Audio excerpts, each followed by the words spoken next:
Chères sœurs et chers frères en Christ, que l'Éternel vous bénisse abondamment pendant que vous suivez ce message au nom puissant et glorieux du Seigneur Jésus-Christ. Aujourd'hui, nous rentrons dans le troisième chapitre de la série des enseignements dédiés au mariage, série dont le titre est Réussir son mariage. Dans le chapitre précédent, nous nous sommes intéressés à la place, à la fonction de l'époux dans le couple ainsi qu'aux responsabilités qui lui incombent. Nous avons examiné quelques responsabilités de l'époux pris en tant que chef de famille, en tant que père et enfin en tant que mari.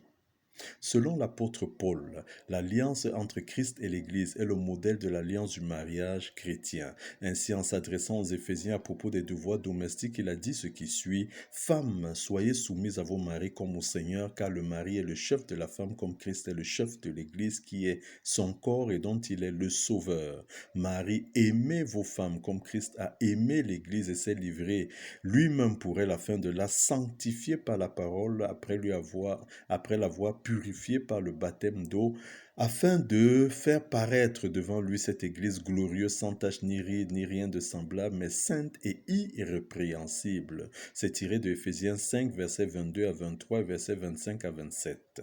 Aujourd'hui, nous rentrons dans le troisième chapitre de la série des enseignements consacrés au mariage. Après avoir examiné les responsabilités de l'époux, nous prenons le temps ce jour de regarder à celle de l'épouse. Ce chapitre est intitulé « Le rôle de l'épouse dans le mariage ». Le rôle de l'épouse dans le mariage. Dans le présent chapitre, nous nous intéressons à la place, à la fonction de l'épouse dans le couple ainsi qu'aux responsabilités qui lui incombent. Prenons d'abord l'épouse en tant que maîtresse de maison. L'épouse en tant que maîtresse de maison est responsable de la construction et de l'entretien du cadre familial.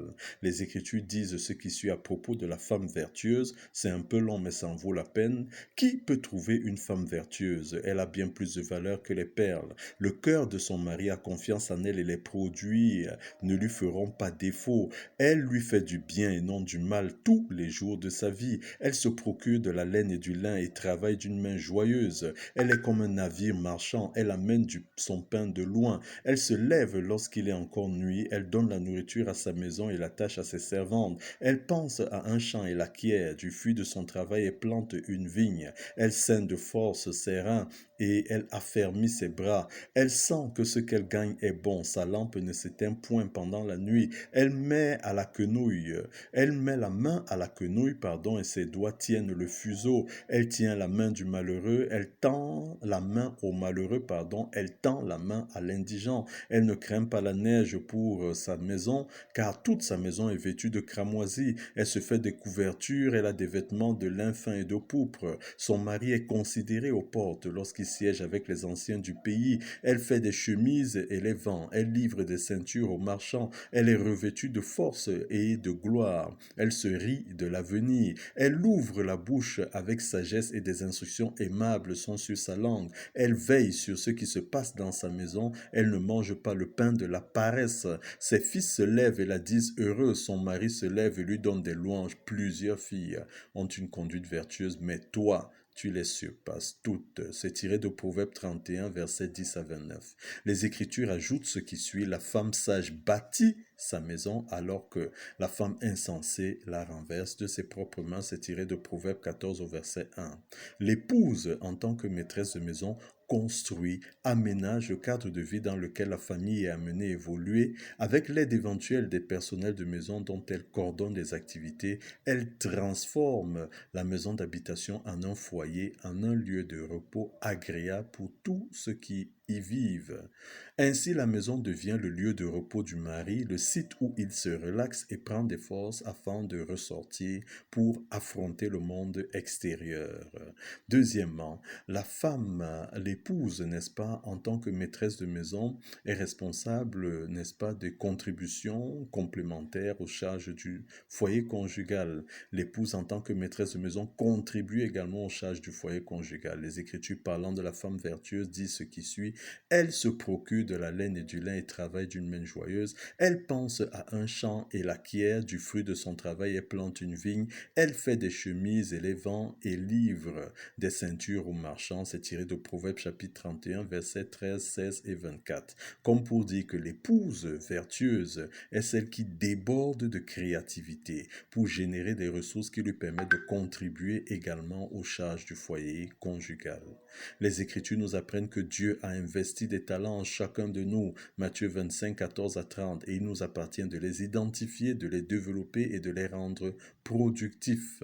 Ainsi, ne pas avoir un travail classique ne justifie pas qu'on ne puisse pas produire quelque chose. Les Écritures présentent également la femme vertueuse comme étant celle qui se lève tôt et qui trouve toujours quelque chose à faire de ses mains afin d'agrémenter le cadre de vie dont elle a la charge.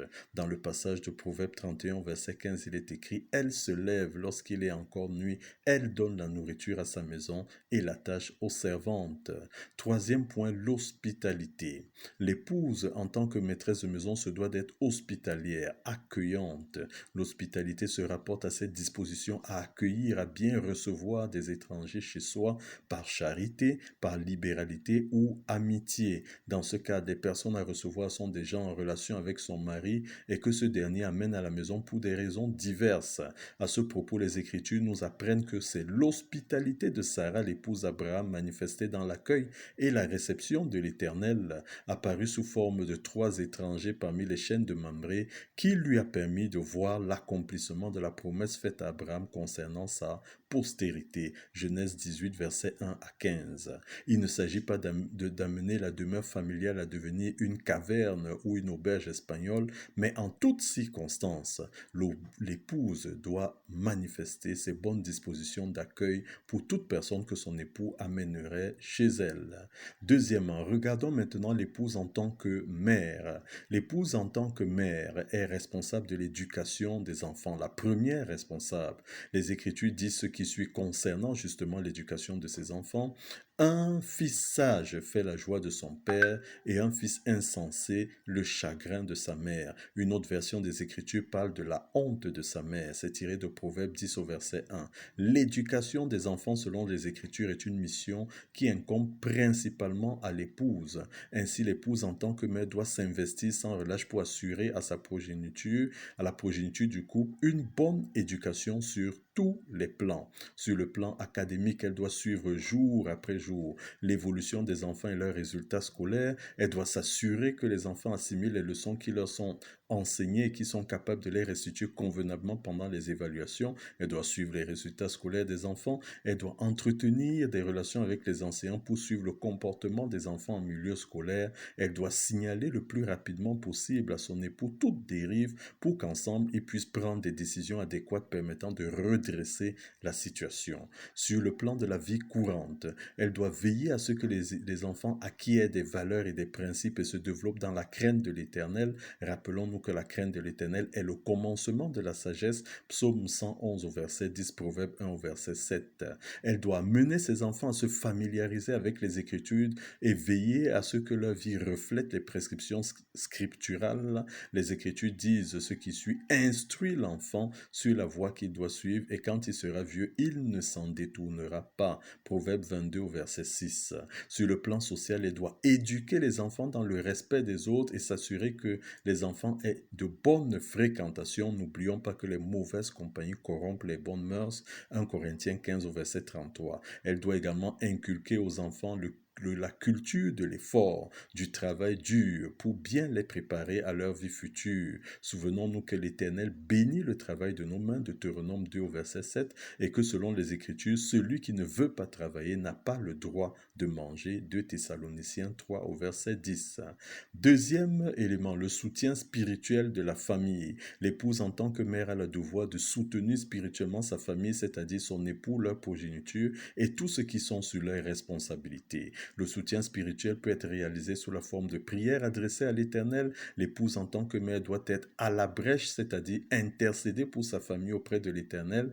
Elle peut par exemple prier pour soutenir la foi en Dieu de son époux et de ses enfants, Éphésiens 3, 17 à 19, pour la protection de son époux et de sa famille, selon le psaume 91, que son homme assume pleinement sa vocation d'époux, Éphésiens 5, versets 25 à 28, que son époux participe efficacement à l'édification de la culture spirituelle de leurs enfants, Éphésiens 6 au verset 4, pour le bien de sa famille, Philippiens 4 au verset 19, que son époux soit l'homme que Dieu a appelé à être, en Corinthiens 16, 13 à 14, que son époux agisse avec sagesse et discernement, Éphésiens 1, 16 à 19 et Jacques 1, Verset 5. Cette liste de sujets de prière n'est pas exhaustive, évidemment. Chaque dysfonctionnement qu'elle constate dans sa relation avec son homme et ou du côté de ses enfants doit être traité sans ménagement dans la prière pour son éradication. Rappelons-nous que l'Éternel doit être au centre du couple. Troisièmement, regardons l'épouse en tant que femme.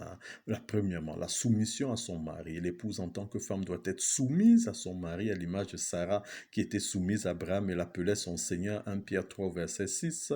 À ce propos, les Écritures disent clairement ce qui suit. Femmes, soyez soumises à vos maris comme au Seigneur, car le mari est le chef de la femme, comme Christ est le chef de l'Église qui est son corps et dont il est le sauveur. Éphésiens 5, verset 22 à 23. La soumission de l'épouse à son homme ne doit pas s'apparenter à une forme d'esclavage, évidemment. La soumission fait référence à ce qui suit. La femme, en acceptant d'être l'épouse d'un homme, adhère à la vision que lui a présentée cet homme. Elle s'engage donc avec lui dans le but de réaliser cette vision parce que la vision de l'homme devient celle de la famille ainsi constituée. La femme reconnaît en son époux le chef de la famille qu'il constitue. La femme accepte les décisions qui sont prises en dernier ressort, que les décisions soient prises en dernier ressort par son époux. Elle s'engage à œuvrer et œuvre sans relâche pour le bon accomplissement de tous les projets du couple. Deuxièmement, la valorisation de son mari. L'épouse en tant que femme est appelée à tout mettre en œuvre pour valoriser son mari, que ce soit dans ses déclarations à son sujet ou alors dans les actes qu'elle pose au quotidien pour son bénéfice. Les Écritures parlant de la femme vertueuse disent ce qui suit. Elle se fait des couvertures, elle a des vêtements de lin fin et de pourpre. Son mari est considéré aux portes lorsqu'il siège avec les anciens du pays. Proverbe 31, versets 22 à 23. La valorisation de son mari doit être pour la femme une préoccupation de premier plan. Troisièmement, la douceur. Les Écritures parlant de la parure intérieure et cachée de la femme vertueuse disent ce qui suit. Ayez non cette parure extérieure qui consiste dans les cheveux tressés, les ornements d'or ou les habits qu'on revêt, mais dans la parure intérieure et cachée du cœur, dans le cœur, la pureté incorruptible d'un esprit doux et paisible qui est d'un grand prix devant Dieu. 1 Pierre 3, verset 4 à 5. L'épouse, en tant que femme, doit bannir toute agressivité, toute rugosité dans son comportement. En effet, elle doit être douce et apaisante dans son langage et dans son comportement. Les Écritures disent ce qui suit de la femme querelleuse. Mieux vaut habiter à l'angle d'un toit que de partager la demeure d'une femme querelleuse. Proverbe 21, verset 9. Elles ajoutent ce qui suit. Une gouttière continue dans un jour de pluie et une femme querelleuse sont choses semblables. Celui qui la retient le vent et sa main saisie de l'huile. Proverbe 27, versets 15 à 16. Quatrième chose, la mission de conseil et d'assistance. L'épouse en tant que femme est une aide pour son mari. En effet, l'Éternel lui-même a dit ce qui suit, n'est pas bon que l'homme soit seul, je lui ferai une aide semblable à lui. Genèse 2 au verset 18. Ainsi, l'épouse se doit d'aider son époux sur tous les plans dans la réalisation de la vision du couple. Cette aide peut être fournie sous la forme d'appui en termes de conseil. La femme doit pouvoir attirer l'attention de son mari sur des choses qu'il n'a pas perçues et qui peuvent gêner la réalisation de leur projet. En termes d'appui également, en termes de ressources qui peuvent prendre des formes diverses. Cinquième chose, la satisfaction des besoins affectifs de son mari. L'épouse, en tant que femme, se doit de satisfaire pleinement les besoins affectifs de son époux. Les besoins affectifs se rapportent à ce qui suit, la tendre affection que le mari attend de sa femme et évidemment les plaisirs sexuels. À ce propos, les Écritures disent ce qui suit à propos des besoins affectifs des époux. Toutefois, pour éviter l'impudicité, que chacun ait sa femme et que chaque femme ait son mari, que le mari rende à sa femme ce qu'il lui doit et que la femme agisse de même envers son mari, la femme n'a pas autorité sur son propre corps, c'est le mari, et pareillement le mari n'a pas autorité sur son propre corps, c'est la femme. Ne vous privez point l'un à l'autre, si ce n'est d'un commun accord pour un temps, afin de vaquer à la prière, puis retournez ensemble de peur que Satan ne vous tente par votre incontinence. Cela est tiré de 1 Corinthiens 7, versets 2 à 5. Que l'Éternel nous donne d'appréhender sa conception du mariage et de mettre en pratique toutes ses recommandations pour que nous puissions jouir pleinement de toutes les bénédictions qu'il a préparées pour nous, au nom puissant et glorieux du Seigneur Jésus-Christ. Excellente journée.